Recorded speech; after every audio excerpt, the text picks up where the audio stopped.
Good dogs.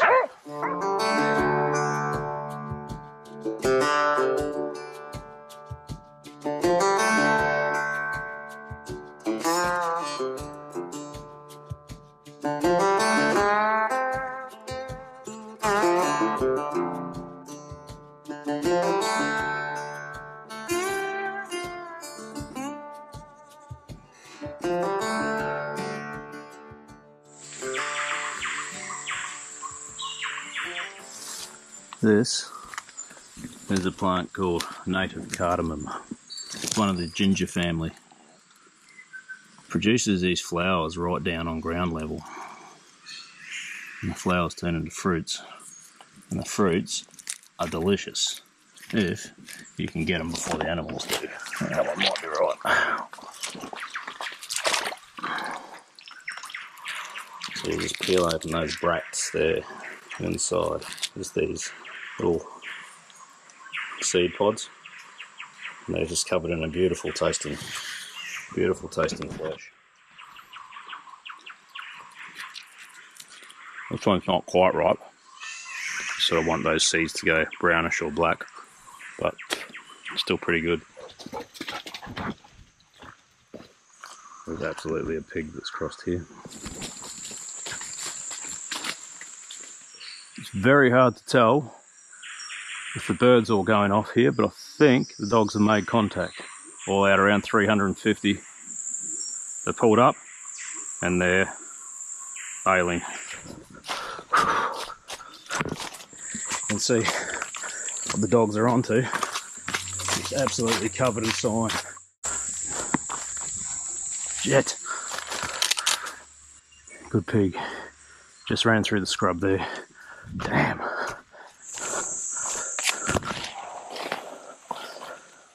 Oh, mongrel stuff.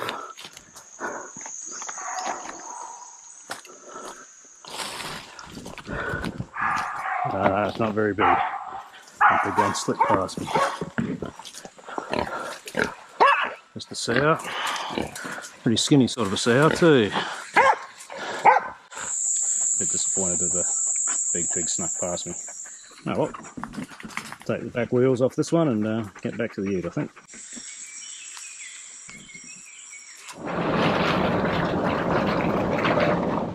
This is a Davidson's plum. It's one of the more edible rainforest fruits. They're still sour as buggery, but there's a few farms around the tropics here that are cultivating them and are starting to produce some quite nice varieties. Their taste is great, but they're just sour as shit.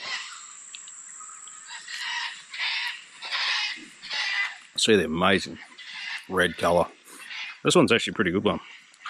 Like a lot of wild fruits, they're at their best when they're nearly rotten. So these, there's a couple on the ground here. Just been sitting on the ground here for a couple of days probably, and it's actually pretty good. The sourness tends to disappear. The flavours come out more and they get a bit sweeter. So yeah, that's not a bad one. That's a good one. Just had another jump here.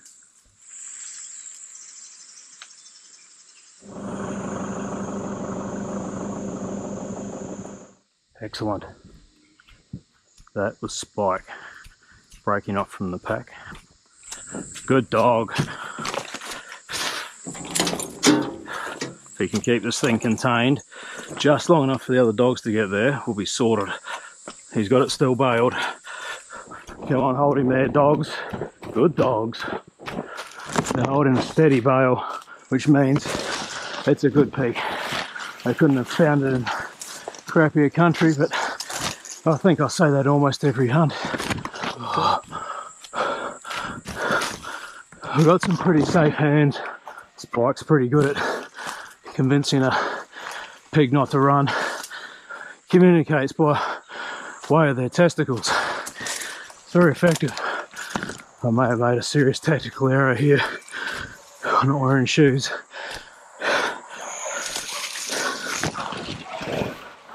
Got it on the other side of this gully, and this gully looks bloody horrible.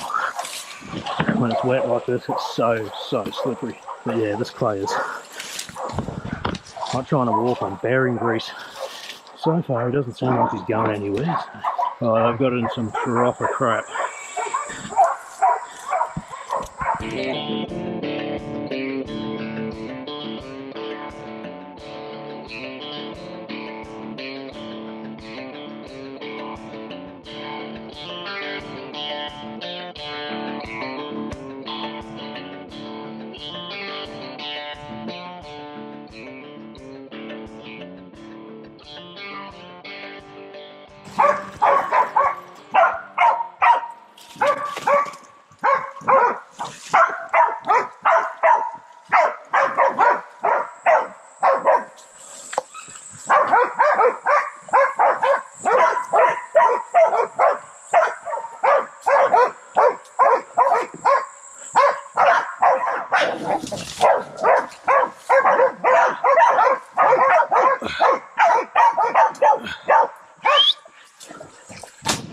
Good dogs!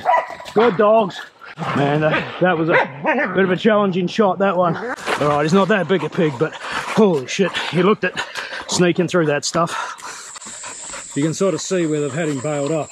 It's a good place for a bail up against the buttress roots here. And he had two ways he could escape. He could have gone out there, but then he runs into another patch of wait a while, another wall of wait a while. But the other way was straight out through me. That was a bit nerve-wracking, that one. The dogs really didn't have any room to work except right in front of my bloody rifle. And that pig, he clocked me. He knew I was here. And the dogs did so well to pull him up and keep him pulled up in this stuff. Man, look at that, would you? The whole place is full of that. Bloody horrible. Well, to say that I'm impressed with these dogs would be an understatement, especially Spike. He can be a lazy little bugger at times. Spike doesn't really enjoy going out for too much of a wide look, but from time to time he just pulls off some brilliance, and it usually looks like what it just did. So the other three dogs were obviously on this guy's scent and backtracking him. And they were about 300 meters in the wrong direction when Spike was off on his own about 200 meters in the right direction. And by himself, he found this bloke and he pulled it up and he kept it bailed for 4 to 5 minutes before finally Taffy got there, followed by Prickle and Mia. He's quite a fat bit of pork, this bloke. And while this bloke's no 200 kilo monster, he is a good solid pig. Excellent pig for the morning. I'm really happy with the dogs. Good dogs.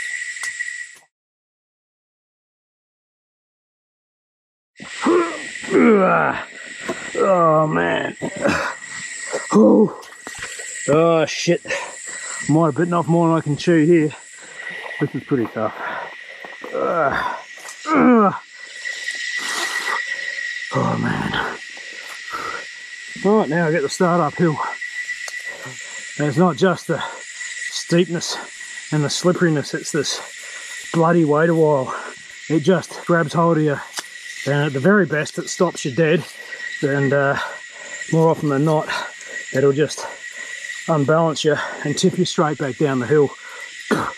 With a pig on your back, it's not so fun.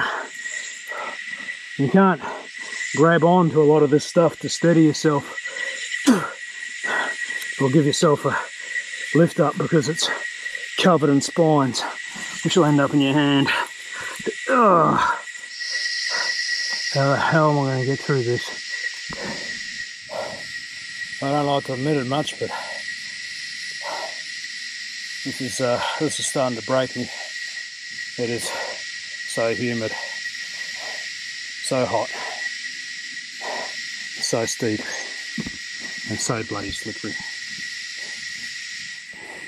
The dogs have all been looking at me like, just so you remember this next time you swear at us for losing a pig up here.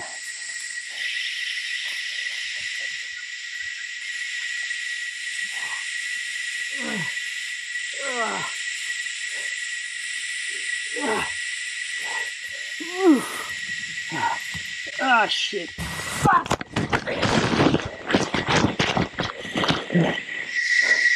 some point you got to ask yourself how much you like bacon. It's going to make me cry to have to admit it, but I'm outdone. It's not just steepness, it's the greasiness of this mud. I cannot get any kind of traction.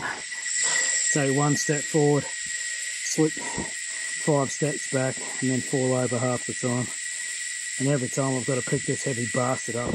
Well, there you go, folks. You won't see me beaten very often, but I'm done, I'm beaten. Oh, what an embarrassment. Well, I think the dogs and me are pretty much in the same boat.